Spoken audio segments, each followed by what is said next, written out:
He is Rod Woodson. How are you, Rod? What's going on, my brother? How are you doing? What's going on? I'm doing good. I can't complain. I'm better than I should be, right? That's what we all say. And, I mean, the pandemic has kind of made everybody kind of stir crazy, but I think the silver lining is friends and family means more than we thought it should.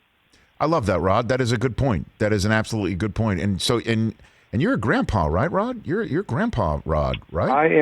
I am a grumpy grandpa now. So I used to be a grumpy husband and father, but now I'm a husband, father, and grandpa. Now, this is how I know you, right? Because I've heard so many stories from you. I'm trying to remember the player that made you the grumpiest playing against him was Webster Slaughter. Is that a correct memory pulled by me? That is you're absolutely correct. I mean, we got in multiple fights. Why? We got kicked out a game because he talked a lot, and I wasn't a real talker, but he got under my skin a couple times, and I told him not to say one more. I said, you said anything else to me, I'm going to let you know. And he said something after one of the plays, and I just hit him. And, 3 days later, on Wednesday, I got a FedEx package envelope in my locker, and I got fined. And I was like, okay, that's the last time I'm throwing a punch in a game. So that was Not worth it. That was it. That was it. So it was a money thing. Well, I threw a couple more punches, but they were low-key punches. What does that mean? What do you mean? What are you talking about? What do you mean low-key punches? People weren't looking, kind of like walking away, just kind of throw it while you're walking away.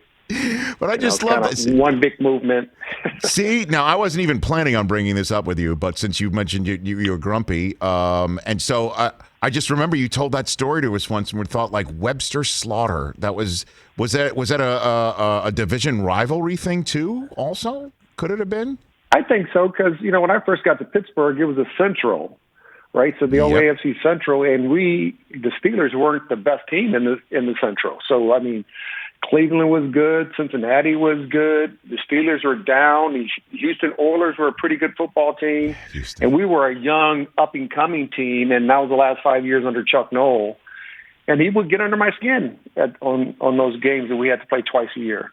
And every single time that it happens all the time on a show like this one where people are like complaining about a call in an NBA game, an NHL playoff game, the NFL, I always use the phrase that you said Chuck Noll would warn you guys about before playing every game, about playing better than the ref's ref. And that I say that every single time. You told me that story also on the set of Total Access one day. Yeah, I mean, you got to outplay how the refs ref. And then, when I played, I used to go to the field judge and the back judge, and I'd say, how are you going to let us play? You going to let us hold today? They start laughing. Maybe I get away with a couple holds. If they look at me with a straight face and go, no, then I know I got to play a little bit cleaner. So, but you do have to outplay how they call the game that day because they don't call the games consistently throughout the whole year. So you got to figure it out as a player how they're calling games. If they're calling it tighter, then you got to kind of rein things in. If they kind of let it loose a little bit, then you can kind of be